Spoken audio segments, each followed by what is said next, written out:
Dogumentary TV, producing the best breed documentaries on YouTube.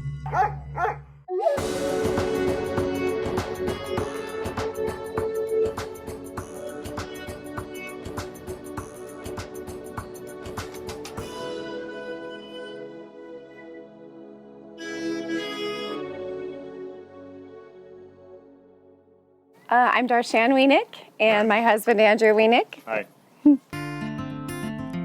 Well, the Salukis pretty much run the house. If you try to get a Saluki and think that you're going to keep that Saluki off the sofa, good luck with that. Right. So in our household, it's Andrew and myself, of course, and then we have 3 children, a son, Nathan, who's 12, a daughter, Sophie, who's 9, and a son, Samuel, who is 7. Then we have the 5 Salukis, the 1 13-year-old Chihuahua, and 2 cats. For me, Salukis are beautiful, graceful, mischievous, fun-loving, loving, cuddling. They are, it's a privilege to live with them. It's like living with royalty.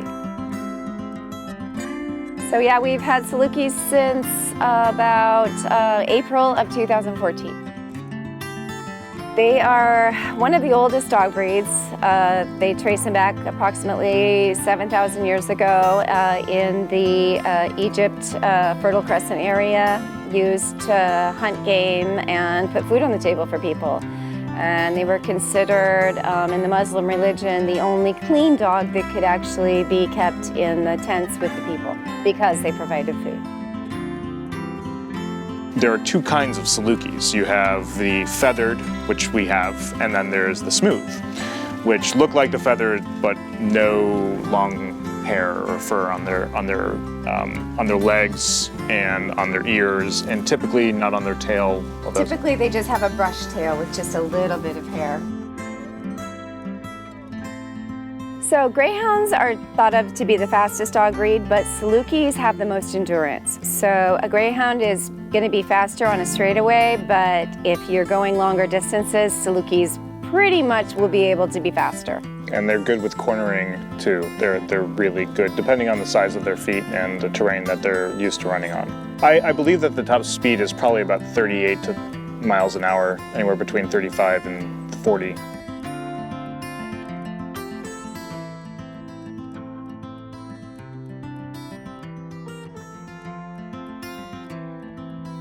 Okay, so the Saluki Bunkbeds. So we have 2 very large crates. I believe these are 36 by 48 inch.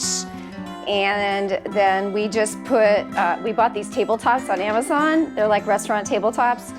And then we just put these up here and they love, that's typically John's spot. Masande goes wherever. Yeah. Usually on the bed with Mama. She hasn't learned to jump up there yet, but Arya and Khaleesi will just jump right over on the bed. They're great pets because they love their family. They tend to follow us around from room to room. They are very loyal and very loving and affectionate, and I would say amazing with children. We have 3 children and they are very good with kids. You have to socialize them at an early age, though. Like all dogs. Like all dogs. But you need to make sure that you actively work to socialize them. With Salukis, because they're sighthounds and they hunt by sight, pretty much no amount of training can ever break the instinct. If they are off leash and they see a squirrel or a rabbit or a cat across the street, they will run.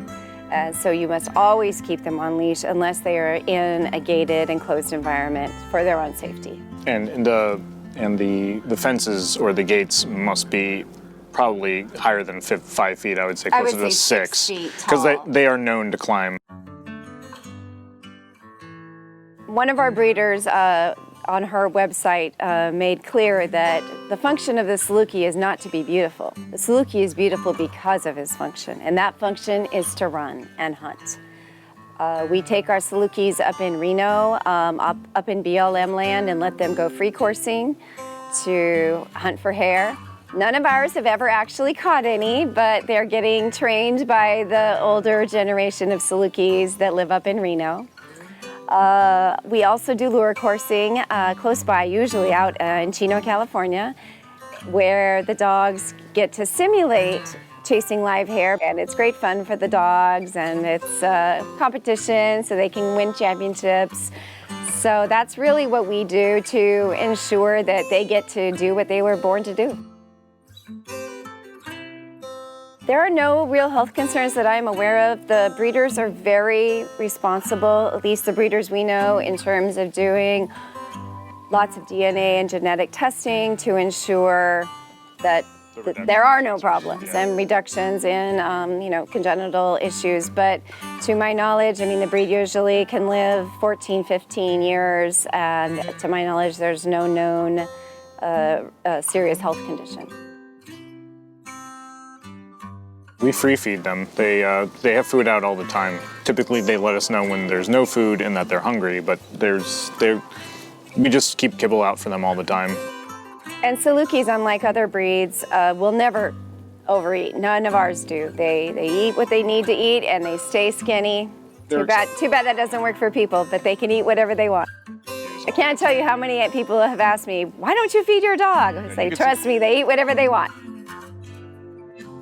The best pet owner for a Saluki can be anybody. Any age could benefit from having a Saluki in their household. I would say that in most circumstances, having one hound by itself would require a more active lifestyle. Having two hounds, surprisingly enough, would probably lessen that because they keep themselves active. You need to be able to move around with your dogs, take them out, walk them. You know, you can live in a condo situation or an apartment and still have a Saluki as long as you exercise them regularly. But if you live in an area where there's more space for them to run around, you don't have to worry less about getting outside with them. And I would agree with that it's almost always better to have at least two Salukis because they really do better. They are pack animals. They love to be with other Salukis. They're happier with other Salukis. The best type of living space for a Saluki can be anything from an apartment to a ranch. As long as you exercise them frequently, if you live in an apartment or a condo, no problem at all. Just make sure that you always keep them on leash if they're not in an enclosed area. Well, Salukis are surprisingly clean. We call them the amazing self-drying Saluki. They are. They actually don't need to be bathed often, and they don't have that doggy smell, which I appreciate. Living with Salukis is wonderful. They are also very mischievous, and they will counter surf, which means that they will steal food when you're not looking, and sometimes they work together to outsmart you and try to get you distracted and steal your food. As our children have learned many times. In terms of design of our house, it's very important to have tall tables. So we've replaced all of our dining tables with bar height pub tables. And by virtue of having the pub table, it's by no means does it preclude the Saluki from stealing your food, but however, it does deter to a certain extent. I work from home, and Darshan does her coursework from home, distance learning. So we have dog beds spread throughout the working areas that we have so that the dogs can spend time with us. They'll follow us around, and we want to be able to make them comfortable. So we've got a couch, but we also have dog pads that they can lie on and be comfortable around the house. We jokingly refer to them as the house cheetahs because they are like big cats. They will play for like, I don't know, half hour here and there, but for the most part, they sleep a lot during the day. Obviously. Sorry to interrupt, but I would say that in general, Salukis will have a couple, maybe 2 to 3 bouts of 20 to 30 minutes where they're running around the house. We call them zoomies. And the rest of the time they sleep. Yeah, in terms of furnishing a house, if you have Salukis, I highly recommend going through, a used site because we don't buy new furniture because recycled furniture is a good idea, secondhand, because they will chew, especially as puppies. They will chew on your furniture. They very well may just decide to, you know, if they're doing zoomies, they may rip the furniture with their nails. I would recommend that if you can go with pleather or leather or some sort of like a vinyl surface, not really a cloth. If you can avoid cloth, just for really avoid cloth if you can. In terms of being a good guard or watchdog, the Saluki is surprisingly a good watchdog. They will alert you to something that isn't right. For example, Khaleesi, our queen of the house, will alert us with a very distinctive bark if she sees a coyote outside. And if I hear that bark, I know exactly there's a coyote outside. But when it comes to people visiting, they're very used to it. We live in an urban area, so we don't really worry so much about people, but definitely wildlife, she will let us know.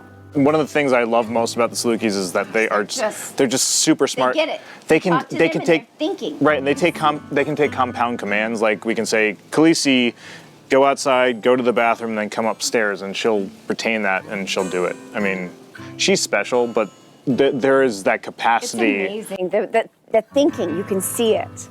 It's amazing.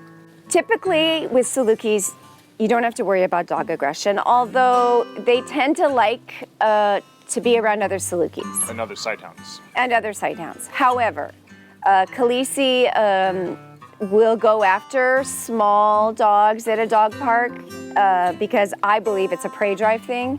So we typically keep her away from that dog park now. In terms of grooming, the breed is actually really easy to groom. Even the feathers are. Just make sure that there's no knots and mats in their ear hair, which tends to happen. But other than that, they are extremely easy to groom. Just trim their nails and brush them and bathe them, and that's it.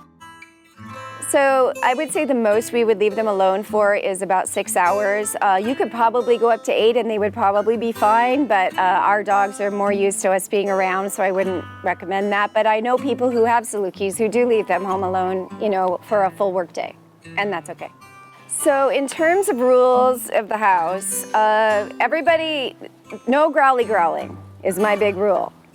Anybody starts growling at each other in terms of food or a toy or whatever, you know, I put a stop to that right away using our spray bottle, which works wonders. They don't like it. So it's really about training, but they are our family, and it's similar to rules for children. Our house is full of Salukis. I believe that your Twitter bio says that you are entirely inundated with Salukis. Yeah, I am. And I can't remember. The thing is, we've only had them since 2014, and I can't imagine a time, and I can't think of a time where I didn't have them. Life with Salukis, it's great. They've been amazing for our kids. They help. I mean, they help build empathy. Yeah. They're funny. They do the silliest thing. It's a fun household. I cannot imagine life without this breed, and I will always have Salukis.